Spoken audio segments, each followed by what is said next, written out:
everybody, I'm Alan Butler with Butler Contracting, where we're doing simple better. Today we're here to talk about porch post and porch post installation and hardware associated with installing your porch post. Now this might be a DIY project that you might want to take up at home, or maybe you want to call the experts, Butler Contracting, to come over and replace these posts. Odds are you most likely have some kind of structural support post at your home, and have you checked it recently? One of the things we're looking for is at the bottom of those posts. Oftentimes what we find is they may be in direct contact with the concrete slab. And if that's the case, you're typically probably going to see something like this. We have a post rotted, starting to get wood rot, moisture damage. You might have some carpenter ants or insects getting up in there, and wood destroying insects starting to eat it out. And what that is, this is a prime example of something we see pretty often.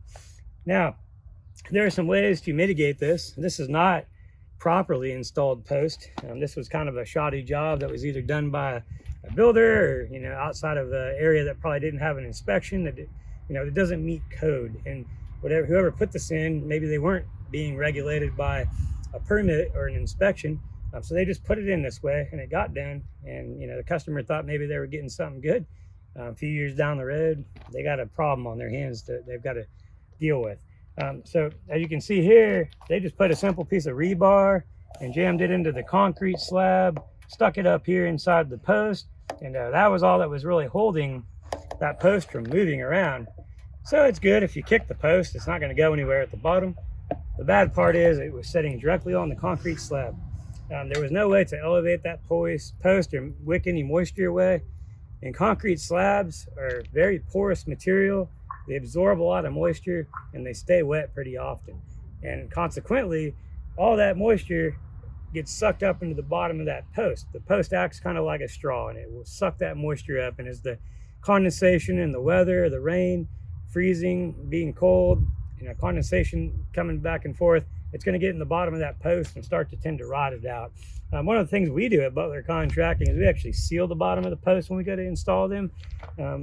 Whether we're using a bracket like this, we don't ever put anything directly on the ground, but we always seal the bottom, and that will prevent a lot of this. If it's sealed correctly when it's put in, it'll get a lot more lifespan out of it. Over time, that sealant will break down and deteriorate, but it'll take a long time for a post to look like that. Some of the other things that are to code is what's called a post base, and this is what we should be putting on the bottom of the post.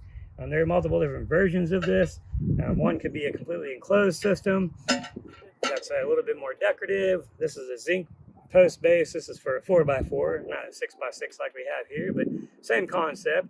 You put this post on here, it gets anchored into the concrete. You can fasten the post directly into the base. It's nice and secured and solid, and it's not going to have any wind lift during maybe a tornado or a wind event, and it's not going to shift around and move. It's going to have some gap between the bottom of that wood and the concrete to allow for air movement and drying, so you don't end up with a bunch of rot.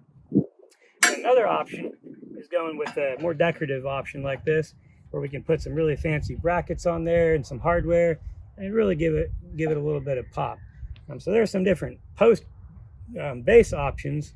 Now the second thing that we usually see that's against code, and I see it all the time, even in newer built homes, generally what we're seeing at the top of these posts, they go into another beam that's called a header. And what I see pretty frequently is deck screws or long wood screws being drilled at an angle into that header. Now when they do this, there's two problems with that. One, most of the time it's not done with a structural screw. Most people aren't pre-drilling the hole, and if that post was to start to shift or move with some kind of pressure on it, the weakest point's right on the edge of the corner of this post, and that's going to start to split, crack, break, and the post is going to fail. The second issue is that screw is not very strong. Screws, we've done some videos in the past you can check out on nails versus screws when we build our fences. Those screws are not as strong. It's not a structural screw. It's going to snap and break really easily, so it's going to fail. And also, building code says there's supposed to be some kind of mechanism that attaches the post to the header, not just a screw. It has to be a bracket or something structural. So these types of brackets that we have, these decorative brackets, are one option. We got some different kinds. These L brackets, they could be colored like this. There are lots of options.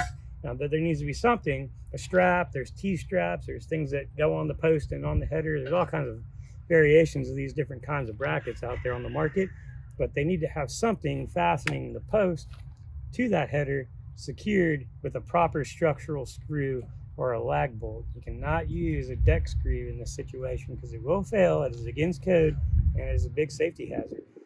So those are some different options when it comes to hardware. If you want to DIY this project, you can pick all these things up at your local Home Depot, McCoy's, Lowe's. Any local hardware store carries most of this stuff. You can find it there. Make sure you're putting them together correctly. If you're doing it as a DIY project, if you get stuck, have questions, or you want to just get the experts over there to get this job taken care of for you, give us a call. I'm Alan Butler with Butler Contracting, and we'll see you on your next project.